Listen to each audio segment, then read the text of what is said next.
Alright. Aujourd'hui, nous sommes en train de conjuguer le verbe au présent. Et voici les règles pour le conjuguer. So, as we did last week, I already gave you the formula, right, for learning how to conjugate a verb in the present tense, right? So basically what we're trying to do is we're trying to make connections between math and a world language. Okay, so here we go. So the formula is P standing for the pronoun, right? V standing for the verb, VE standing for verb ending, and NE standing for new ending. Can somebody please do me a favor? Can you give me a regular ER verb, please? Anybody? Finir.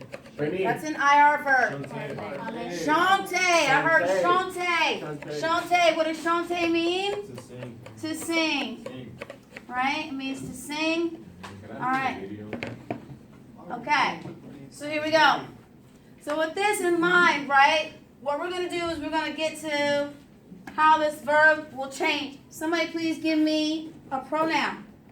A pronoun. Je. Je. Right? So je is going to be our pronoun. Okay?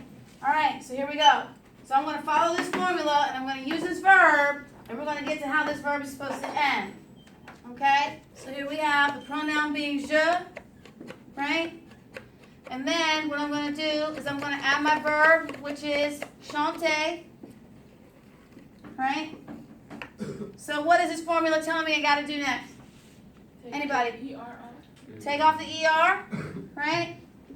Okay? So we're doing this in many steps, just like as if you were learning algebra for the first time, right? And say we're going to add the new ending. That comes next. So I still bring down the je, right? And then I leave what's left in parentheses, which is chante. C-H-A-N-T. All right. Can somebody tell me when I use ER verbs in the first tense with je, quand j'utilise le verbe chanter et j'utilise le pronom je, comment est-ce que ça se termine? How do ER verbs end when you use je? With an E. With an E, right? All right. So now this just basically becomes a math problem, right? So I have je, and then what do I do next? You plug it in, basically. I plug it in basically, right? So now what does the new spelling become? Chanter. Chante. Chante with an E. And ladies and gentlemen, this is as simple as it gets, right? Yes, ma'am. Do you have to do it like that? No, not necessarily. If you already know the verb endings, right, for ER verbs, you can just go ahead and just drop off the ending and add the ending that you know. Okay? So, in that case, with you asking me, right, if I know that it already ends in E, right, and I know that I have to drop off the E and the R, I just simply write C-H-A-N-T. Okay? So you don't have to break it down. This is just simply for those that maybe are like, I forgot, right? Or can you give me a refresher? That kind of thing. Okay? And you don't even have to break it down like this, right? You could have just immediately dropped off this and put on the new ending right here and added it together. So there are multiple ways to work on things, just like when you're working on math, right? If you can simplify it automatically in the parentheses, you don't have to do all the steps. But this is just for those that maybe need it, right? And this is for those that already know what to do. Okay? Y a-t-il des questions?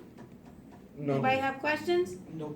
Okay, so qu'on va faire la prochaine. So now what's going to happen is you all are going to come up as groups, right? And you're going to do the same thing with the same concepts. You guys are going to use the posters that you've already done. You're going to come up here and you're going to present your findings, okay?